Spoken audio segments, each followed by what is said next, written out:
Assalamualaikum warahmatullahi wabarakatuh. Nama saya Muhammad Hasan Syafi. Kali ini saya akan mempresentasikan rangkuman buku non fiksi. Nah, ini adalah buku non fiksi yang saya baca. Judul bukunya A Brief History of Time. Pengarangnya Stephen Hawking. Penerbit PT Gramedia Pustaka Utama, Jakarta.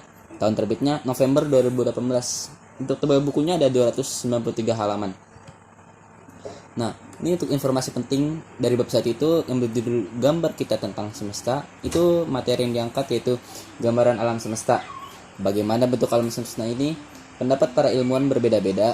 Ada yang menyebutkan dunia kita berada di atas punggung kura yang di bawahnya terdapat banyak kura-kura sebagai penumpang. Lalu ada informasi penting dari bab 2 yaitu ruang dan waktu.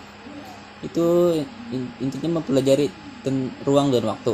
Dua kata itu selalu saling berkaitan, seperti isim zaman dan isim makan, karena kita pasti selalu terikat ruang dan waktu. Tempat atau posisi kita saat ini adalah implementasi dari ruang. Kapan atau pukul berapa itu implementasi dari waktu. Jadi kita tidak bisa lepas dari ruang dan waktu, karena itu akan selalu mengikuti kita. Ya, maaf ini ya, terjadi. Lalu ada bab 3 yang berjudul Semesta yang Mengembang. Ini intinya mungkin menjawab pertanyaan umum, apakah alam semesta memiliki ujung? Penulis menyebut bahwa alam semesta mengembang, dan untuk jawaban dari pernyataan tadi adalah tidak ada jawaban pasti. Berkaitan dengan teori Big Bang, bahwa awal terciptanya alam semesta bermula dari ledakan. Tentu, akibat dari ledakan itu membuat benda yang diledakkan saling menjauh atau mengembang. Itu berarti mungkin ujung alam semesta kian menjauh dan semakin meluas. Nah, ini bab 4 itu prinsip ketidakpastian. Isinya itu sesuatu yang pasti adalah ketidakpastian. Mungkin istilah itu sudah sering kita dengar dalam ilmu sains pun.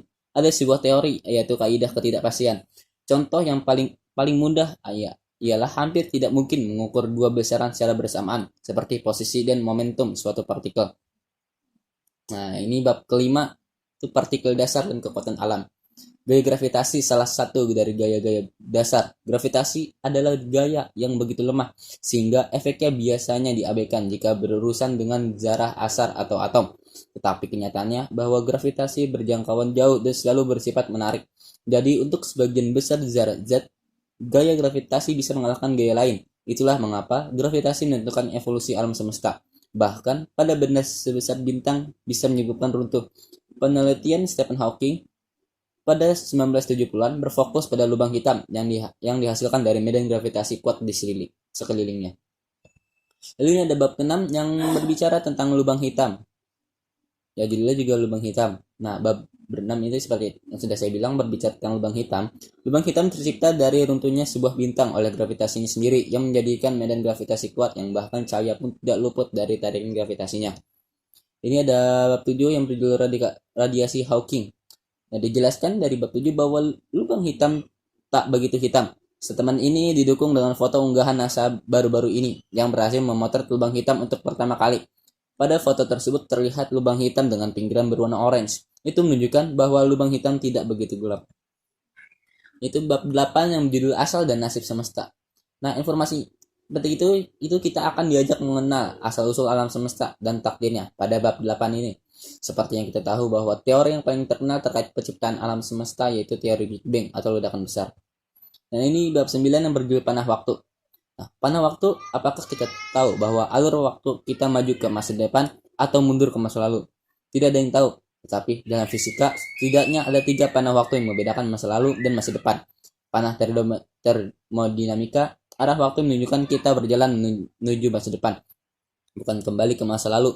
Panah psikologi, arah waktu yang menyebabkan kita bisa mengingat masa lalu, tapi tidak bisa mengingat masa depan. Panah kosmologi, arah waktu yang menunjukkan alam semesta mengembang, bukan menyusut. Lalu bab 10 yang berjudul Lubang Cacing dan Perjalanan Waktu. Ya, seperti judulnya, bab ini berbicara tentang perjalanan waktu dan lubang cacing. Untuk bab 11 itu berjudul Penyatuan Fisika. Unifikasi fisika adalah teori yang menggabungkan dua atau lebih teori yang menjelaskan fenomena tertentu dalam suatu rumusan teori yang padu. Yang bab ke-12 itu ada kesimpulan. Nah, ini Hawking menyatakan bahwa manusia selalu ingin memahami alam semesta dan tepatnya di dalamnya. Nah, ini ada kelebihan dan kekurangan dari bukunya. Yang untuk kelebihannya itu alur cerita yang dirangkai dari tiap bab sangat rapi dan terstruktur. Setiap materi dijelaskan secara spesifik. Bahkan untuk yang belum mengenal fisika tetapi tertarik dengan bahasan kosmologi, apalagi buku ini tertulis oleh salah satu fisikawan terbaik dalam sejarah yaitu Stephen Hawking. Ya, kekurangannya itu kurang gambar menjadi salah satu titik lemah buku ini, terutama bagi orang yang jarang membaca buku. Nah, sekian dari saya Muhammad Hasan Hafi. Mohon maaf bila ada kesalahan-kesalahan. Assalamualaikum warahmatullahi wabarakatuh.